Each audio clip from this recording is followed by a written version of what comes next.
Hi everybody, Spencer.w.easton here, and I'm excited to share with you today the 4 levels of implementation of a production flow system.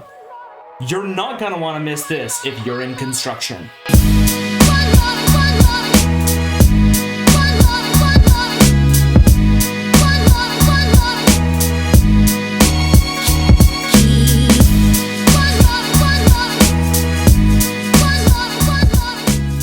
So I was recently able to do an amazing series, I did something amazing, with the Lean Construction blog.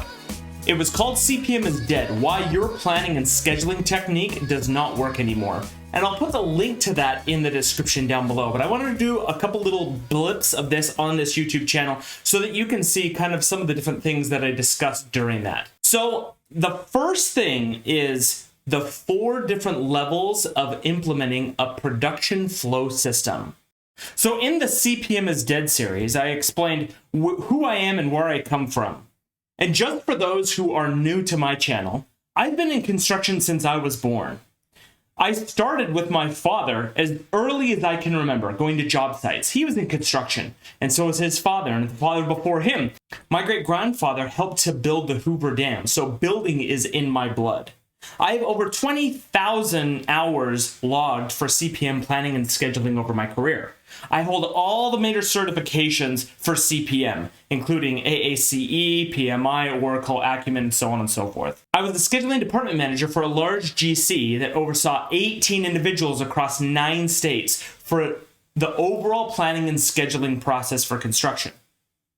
I wrote specifications for scheduling CPM for a $100 billion organization, taught hundreds of professionals how to use and analyze CPM, done Monte Carlo analyses, EVM, resource and cost loading, and have done some of the most in-depth fuse analysis using Deltek Acumen Fuse that most all of the very experienced CPM analysts of the world use. So I am not a stranger to CPM. I'm not a naysayer. I was a CPM guru and expert. And what I'm talking about isn't necessarily P6, and it's not Microsoft Project, and it's not just one part of the system. I'm talking about the underlying CPM system, critical path method, which is used by P6, which is kind of used by Microsoft Project, which is used in Phoenix and ASTA and all these different types of programs out there for CPM. This is the traditional system that I'm talking about. So again, not the database side of CPM, not the tool itself, but what the calculation and using these tools that are based on that system produce for us. Now I've identified 4 different levels of applying better efficiency or flow on our construction projects. And you fit into one of these 4 categories of implementing better efficiency or flow on your construction project. Let's talk about the 4. Unaware, aware, implement, or optimize. I'll go into each one of these, but these are the 4 different levels or categories in which we all are in of getting better production or flow in our system, which I call Takt Planning and Control. Unaware. Now, this is where we all sit if we don't see that our system is currently working against us. And why I say it's working against us isn't just because, well, it's not the way that I want it. No, it's that the actual math itself, what not the tool says or has a report on the outside, but what the guts actually do. The forward and the backward pass itself. CPM, the critical path method. The math. I'm going straight to the math. If we're using it with the assumption that it's right or that it's good for us, we're in this unaware state, that the math itself does not help us. Now let me tell you what I mean. The forward pass is item A, item B, item C, and item D in sequential order. They all have to happen in that order. And this takes a month, this takes a month, and a month. That's 4 months. That math has existed since after we evolved from monkeys. It's existed for eons. We have understood sequential addition.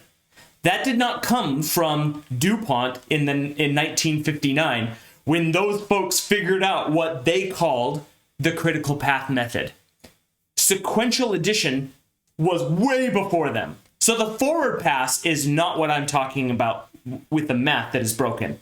It's the backward pass. That's how we figure out what float is. So let's talk about the actual calculation. So right here, this is my proverbial task that I'm planning. Here's where it's planned. And look, I've calculated the backward pass and I know this is how much float I have, so it can slide along this line. Perfect, right? So I have all this time that, I could do it here, I could do it here, I could do it there, but really, CPM is telling me I should do it here. And what happens? Well, I fail, and then it slides along this line. And when I eat up all the float, guess what? Now anything that slides past that, it's going to push our end date, so that's going to be a problem. So we might think, oh yes, this is all good, fine and dandy. But what does this actually mean, the actual calculation? Because we're not talking about actual duration. We know that duration calculation is based on sequential addition, which has existed forever. This is brand new since 1959, when the great folks from DuPont told us that, this is important. Well, what is this? What does float represent? Float is how bad are we at planning and executing until it's really going to cause a problem. So the calculation is based on how bad our plan is until we actually fail. It's focusing on failure 100%. That's what float is. And we might think, but we're looking so far out and we can calculate all this float. Yeah, we're proactively seeing how bad we fail before activities slide and push our end date. How about we get some math in there that actually helps us to perform better, actually be able to produce, have a game plan going forward, not just, this is how bad we're going to suck. Like that's what the calculation of CPM actually does. So if we're thinking that CPM is good math, we're in the unaware category. We're unaware that it's not doing us any good. We're so focused on these reports that it printed. We're so focused on going through the motions of actually going through and doing schedule updates that we can't even see it's not an actual plan of action. It's a proposed something based on math that tells us how bad we're going to suck. That's what it is. And I see teams all over the world winning in spite of CPM. So not because of CPM, using good principles and winning despite of whatever system that they're using.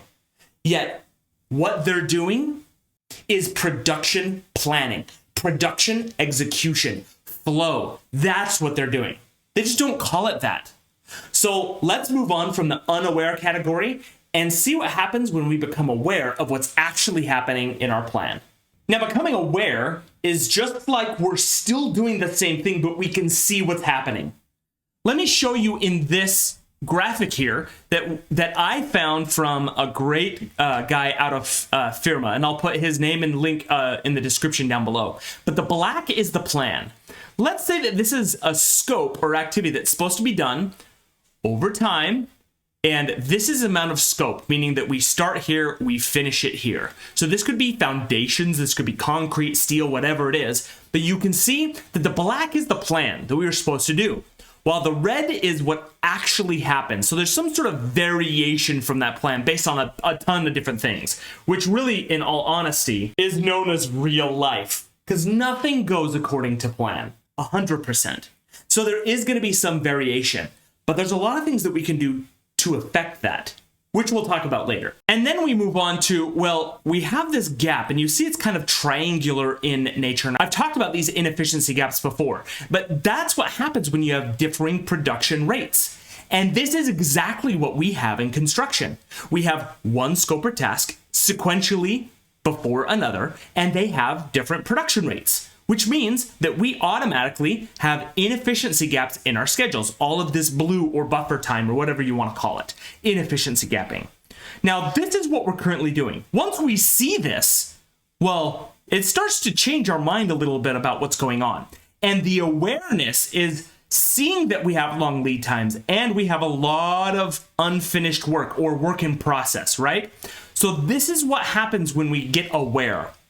And I'll share with you, this was my coming aware was in 2017, was a year and a half after I was introduced to Lean, a year and a half after I started learning about Last Planner System, a year and a half after I started doing those things, that I was actually able to see what I was doing that did that very thing. So you can see these inefficiency gaps. You can see the kind of like triangular gaps of nothing happening. And I didn't see it because I wasn't looking for it. And once I started to understand the process here, I populated this report out of my CPM and I just stared at it dumbfounded. Not sure what I was supposed to do. I was flabbergasted. Before my eyes, I saw and I was made aware that I had inefficiency gaps, meaning I had one sequential thing after another that was creating a gap in time because we didn't do anything about the differing production rates between two scopes that were sequential in nature. That's it.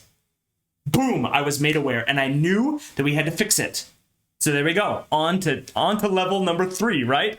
So being aware and just seeing it empowers you to actually start doing something about it, right? And even if you're just in this awareness stage, now you're gonna start mapping out what the actual inefficiency gapping is in your schedule. And this is that line of balance or just location-based scheduling that most people say, oh, this is great. Yeah, that's a step into get to something better. Is just seeing it and becoming aware. But step 3 is even further. This is actually aligning production. And the first time you start to implement, you will get shorter lead times by nature because you're going to align that production and you'll see all of that inefficiency gapping can get summated towards the end of the project. And this could be an end buffer. So yes, we have a lot of this blue space back here, but it's because we have a lot of variation still. We really haven't changed much other than we're planning on having aligned production, but we still have a lot of variation. And this is that first implementation of a Takt plan where there's lots of variation.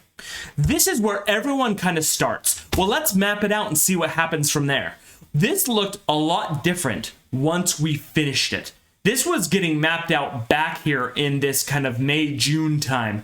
And then once we made it to the next year's June or July, a year later, this looked much different. It had slid. We still hit this end date. Really, really nice. But we ate into a lot of this buffer because, let me go backward, of all of this variation. We had planned just a little bit of this blue and we ate into it because of these red lines, this actual line, right? So this was what we did when we implemented it on this project.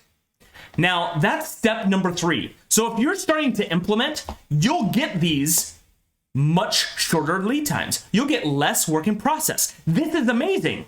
Just like here, seeing your issues is amazing. This helps you to get to a better state. Seeing this difference. And maybe you can't do anything about it, but now you can actually see your problem and start to work towards solutions. Where this is your first step of getting better outcomes. The 4th and final step is what I call optimize step, where you actually get good at Takt planning. You actually get good at these aligned production rates, and you can squeeze them a little bit tighter together because you're able to get less variation.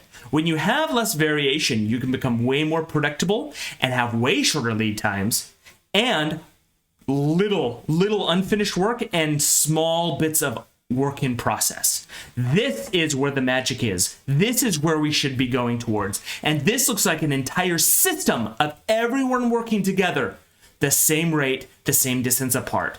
This is that optimization of tracking things all the way down to the process level, that everyone is on the same page, that we're not looking at passing the buck to the guy next to us, but that we're all working together as hard as we can to lower our variation and align production and flow for everybody as a system. And that's that final level of getting to a good production flow system.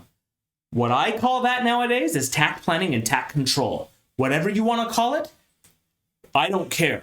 As far as aligning production, increasing that predictability and lowering that variation, that's what our goal is, to optimize the system, to become aware of the problems so that we can see them, to actually start implementing aligned production and better flow, and number 4, to start to optimize those things and get way better, shorter lead times so that we can produce things on time and with amazing quality. I hope that you found this extremely interesting, and not just that you can start to see the problems that have plagued us in construction. If you have any questions, please reach out. I hope that this interests you, and if it does, I invite you to come see my Takt Planning and Control introduction course on the Lean Construction blog. A link to that will be down in the description, and I hope to see you there.